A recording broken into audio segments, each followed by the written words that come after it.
ரட்சிக்கப்படுறதுக்கு மட்டும் அறிக்கை இல்லை, விசுவாச வாழ்க்கையே அறிக்கையினால் தான் வாழுகிறது. ரட்சிக்கப்படுறது விசுவாசத்தினால தான் ரட்சிக்கப்படுறோம். கிருபையினாலே விசுவாசத்தை கொண்டு ரட்சிக்கப்பட்டீர்களே, இல்லையா? அப்ப விசுவாசத்தினால தான் நம்ம ரட்சிப்பை எடுத்துக்கொள்கிறோம். அப்ப விசுவாச வாழ்க்கை என்பது அன்றாடம் தேவன் நமக்காக ஏற்படுத்தி வைத்திருக்கிறவைகளை விசுவாசத்தினாலே எடுத்துக்கொள்வது. விசுவாசத்தினாலே எடுத்துக்கொள்வதுனா confession is what brings possession. அறிக்கை தான் அங்க இருக்கிறதை எடுத்துக்கொள்ளும்படியாய் செய்கிறது. அறிக்கை தான் தேவன் ஏற்படுத்தினவளை எனக்கு சொந்தமாக்குகிறது. அப்ப அறிக்கை இல்லாமல் ஒரு விசுவாச வாழ்க்கையை நான் வாழ முடியாது.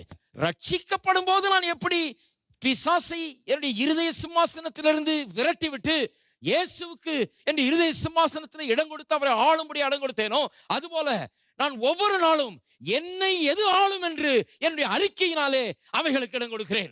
என்னை வியாதி ஆள போகிறதா, என்னை சுகம் ஆள போகிறதா, என்னை செழிப்பு ஆள போகிறதா, தரித்திரம் ஆள போகிறதா, என்னை பயம் ஆள போகிறதா, என்னை தைரியம் ஆள போகிறதா, என்னை சந்தேகம் ஆள போகிறதா, விசுவாசம் ஆள போகிறதா என்பதற்கு நான் ஒவ்வொரு நாளும் என்னுடைய அறிக்கையின் மூலமாக இடம் கொடுக்கிறேன். இதுதான் பிரின்சிபல். அப்ப அறிக்கை எவ்வளவு பெரிய கீன்னு பாருங்க, ஒரு திறவுகோல் மாதிரி. நான் வாயை திறந்து எதை அறிக்கை செய்கிறேனோ அது என்னை ஆண்டு கொள்கிறது. இயேசுவை ஆண்டவர் என்று அறிக்கை செய்தால் அவர் என்னை ஆண்டு கொள்கிறார். பிசாசுக்கு அன்னையோடு அவனுடைய அதிகாரம் முறிந்து போய்விட்டது. எப்பேற்பட்ட பிசாசு இனிமே இருக்கவே முடியாது இயேசு அறிக்கை செய்த உடனே. நான் சொல்லுகிறேன், சுகத்தை நான் அன்றாடம் அறிக்கை செய்தால் சுகம் என்னை தினந்தோறும் ஆண்டு கொள்ளும்.